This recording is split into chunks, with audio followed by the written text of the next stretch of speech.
সপ্তাহে কতবার হস্তমৈথুন করা যাবে সেই বিষয় নিয়ে কথা বলছি আমি, কাউন্সিলিং সাইকোলজিস্ট আশজামা রাজু। প্রত্যেকটা ভিডিও যে টাইটেলগুলো সেগুলো কিন্তু আপনাদের কমেন্টের ভিত্তিতে আপনারা এগুলো জানতে চান, এবং সেই জায়গাটাতে আমাদের যে ক্লিনিক্যাল প্র্যাকটিস আছে, মেডিকেল সায়েন্সের যে বিষয়গুলো সেগুলো বলার চেষ্টা করি। এখানে ধর্ম বা অন্য কোনো বিষয়ের সাথে জড়িয়ে এই ইনফরমেশনগুলো কিন্তু কখনোই সঠিক যে তথ্য সেটা কিন্তু পাওয়া সম্ভব নয়।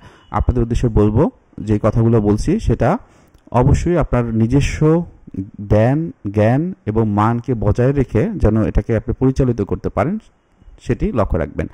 এখন সপ্তাহে কতবার করা উচিত এই ধরনের প্রশ্নের উত্তর অনেকগুলো কমেন্টে আমরা ইতিমধ্যে দিয়েছি, তারপরও বিভিন্ন রকমের প্রশ্ন থাকে। এর ভিত্তিতে মনে হয়েছে যে একটা ভিডিও করে ফেলি। সপ্তাহে 2 থেকে 3 বার এটা স্বাভাবিক ধরা হয়, তবে এর থেকে কমও হতে পারে, আবার এর থেকে বেশি হতে পারে।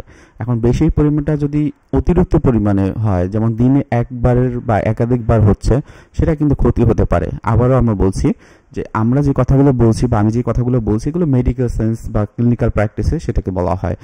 সপ্তাহে আপনার 2-3 বার এটা স্বাভাবিক হতে পারে, কিন্তু এটা যদি প্রতিদিন হয় এবং অতিরিক্ত পরিমাণে হয়, একাধিকবার হয়, সেক্ষেত্রে কিন্তু এটা ক্ষতি হতে পারে। ক্ষতি হবে সেটাই কিন্তু বলছি না, অনেক কিছুর উপর নির্ভর করে।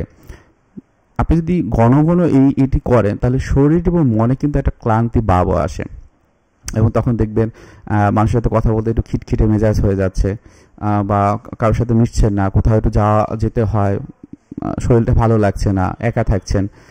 এই বিষয়গুলো কিন্তু হতে পারে, এবং একটা সময় এটা আপনার ভিতরে একটা গিল্টি ফিলিং, অপরাধ বোধ কিন্তু হতে পারে। সুতরাং আপনারা এই জিনিসগুলো খেয়াল রাখবেন।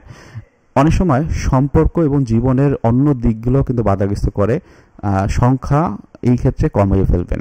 আপনি অতিরিক্ত পরিমাণে এটা করবেন না। আপনার কাজের গতি প্রকৃতি একটু বাড়ান, অন্য কি কাজগুলো করলে আপনার ভালো লাগবে সেগুলো করেন, মানুষের সাথে মেশেন, বই পড়েন, মুভি দেখেন, আড্ডা দেন, দেখবেন এই চিন্তাগুলো কমে যাবে এবং মাস্টারবেশনের বা হস্তমৈথুনের পরিমাণটা আপনি নিজে নিজে কমাতে পারবেন।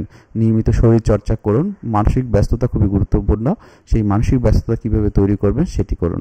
আজকে ভিডিওটি এখানে রাখছি। কারো কোনো প্রশ্ন থাকলে অবশ্যই কমেন্টে জানাবেন। ধন্যবাদ।